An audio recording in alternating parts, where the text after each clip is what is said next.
ربا کے حوالے سے ففتھ ریولیشن، پانچویں وحی، نبی اکرم صلی اللہ علیہ وسلم کے حجۃ الوداع یا کہ آخری حج کے موقع پہ آئی۔ یہ کوئی 3-4 آیات ہیں کہ جن میں سود کے حوالے سے بیان کیا گیا ہے۔ گو کہ سود کی جو قطعی حرمت ہے وہ غزوہ احد کے بعد آ چکی تھی، لیکن اس موقع پہ ان آیات کا بیان یا کہ اس وحی کی اہمیت یہ ہے کہ تاکہ یہ حرمت جو کہ بہت سے افراد تک نہیں پہنچ پائی تھی، حجۃ الوداع کے موقع پہ یہ حرمت ان تک بھی پہنچ جائے۔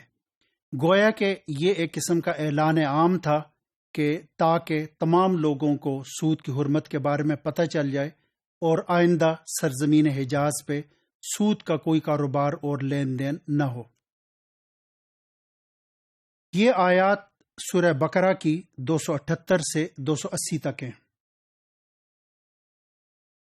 ان میں سود کو اللہ اور اس کے رسول کے خلاف جنگ قرار دیا گیا ہے۔ آیت کے الفاظ یہ ہیں کہ یا ایھا الذین آمنوا اتقوا اللہ وذروا ما بقی من الربا ان کنتم مؤمنین فإن لم تفعلوا فأذنوا بحرب من اللہ ورسولہ وإن تبتم فلکم رؤوس اموالکم لا تظلمون ولا تظلمون، کہ او believers fear Allah and give up the previous claims and outstanding claims of riba if you are indeed believers. But if you do not do it, then take a notice of war from Allah and His Messenger. But if you repent, then you are entitled to your principal sums. Do not do injustice, and no injustice be done to you. کہ اے ایمان والو، اللہ سے ڈرو اور سود کے سابقہ مطالبات چھوڑ دو اگر تم صحیح معنوں میں مومن ہو۔ اگر تم ایسا نہیں کرتے تو اللہ اور اس کے رسول کی طرف سے جنگ کے لیے تیار ہو جاؤ، لیکن اگر تم توبہ کرتے ہو تو تم اپنے راس المال کے مستحق ہو، نہ تم ظلم کرو اور نہ تم پہ ظلم ہو۔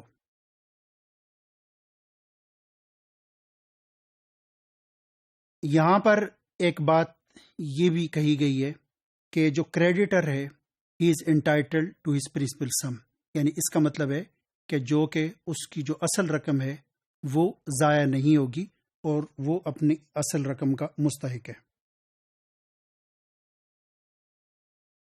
ان آیات سے ہمیں کچھ ہدایات ملتی ہیں جن کو ہم انفرنسز کہہ سکتے ہیں، inferences to be drawn from the verses of Surah al-Baqarah آن ربا۔